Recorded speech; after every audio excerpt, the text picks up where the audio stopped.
Hi friends, ఎలా ఉన్నారు? ఈ వీడియోలో మనం ఆలూతో మంచి రెసిపీ చూద్దాం. ఇలా ఒక 4 ఆలూని తీసుకొని వీటిని పీలప్ చేసుకోవాలి.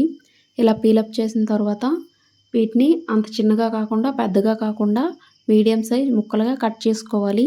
ఇలా కట్ చేసిన తర్వాత దీనిలోనికి ఒక గ్లాస్ వాటర్ వేసుకోవాలి. ఇలా వాటర్ వేసిన తర్వాత ఒక స్పూన్ సాల్ట్ని వేసుకోవాలి. ఇలా సాల్ట్ వేసిన తర్వాత మనం బాయిల్ చేసుకోవాలి. బాయిల్ చేసినప్పుడు దానిలోని స్టార్చ్ అంతా కూడా ఇలా రిమూవ్ అయిపోతుంది.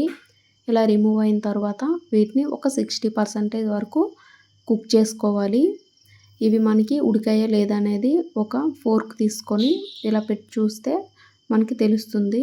ఇవైతే 60% బాయిల్ అయిపోయి, ఇలా బాయిల్ అయిన వాటిని ఒక స్ట్రైనర్ తీసుకొని ఇలా వాటర్ని అంతా స్ట్రెయిన్ చేసుకోవాలి. ఇవి లంచ్లోకైనా స్నాక్స్గా చాలా బాగుంటాయి. వీటినన్నింటినీ ఒక బౌల్లోకి తీసుకోవాలి.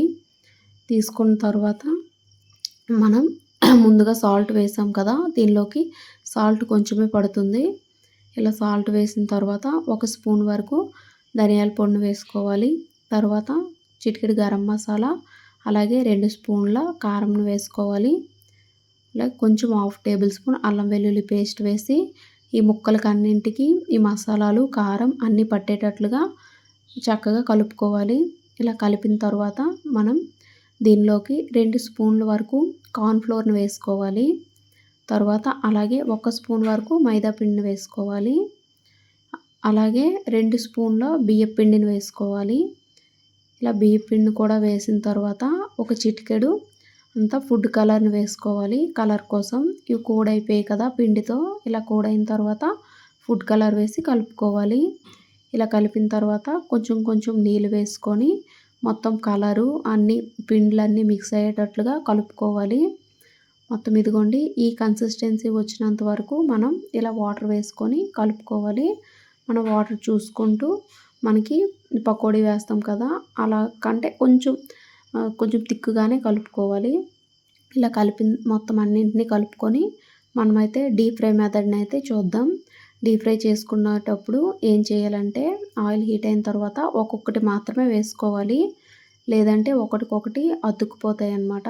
ఒకటిపైన ఒకటి వేయకూడదు. ఇలా నిదానంగా ఒక్కొక్కటి వేసుకోవాలి.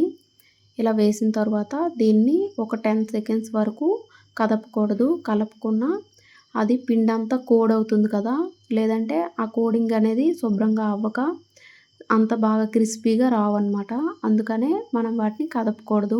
ఇలా కదపకుండా అటు ఇటు ఒక 10 సెకండ్స్ తర్వాత టర్న్ చేసుకుంటే మంచిగా మనకి ఫ్రై అయిపోతాయి. చూడండి వీడియోలో చూసిన విధంగా చక్కగా ఫ్రై అయిపోయి, ఇలా ఫ్రై అయిపోయిన వాటిని మనం టిష్యూలో కానీ యూజ్ చేయకుండా టిష్యూలో వేసామంటే మనకు అవి క్రిస్పీనెస్ అనేది పోతుంది. అందుకే ప్లేట్లో మాత్రమే వేసుకోవాలి.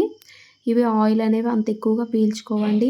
ఆయిల్ మనం బియ్యం పిండి వేయడం వల్ల ఆయిల్ అనేది అంత ఎక్కువగా పీల్చుకోవు. చక్కగా ఆయిల్ ఏం పీల్చకుండా చక్కగా వచ్చేస్తాయి. పిల్లలకైతే చాలా బాగా ఇష్టంగా తింటారు. చూడండి పైన క్రిస్పీగా లోపల సాఫ్ట్గా చాలా పర్ఫెక్ట్గా వచ్చాయి. ఈ వీడియో మీకు నచ్చినట్లయితే లైక్ చేయండి.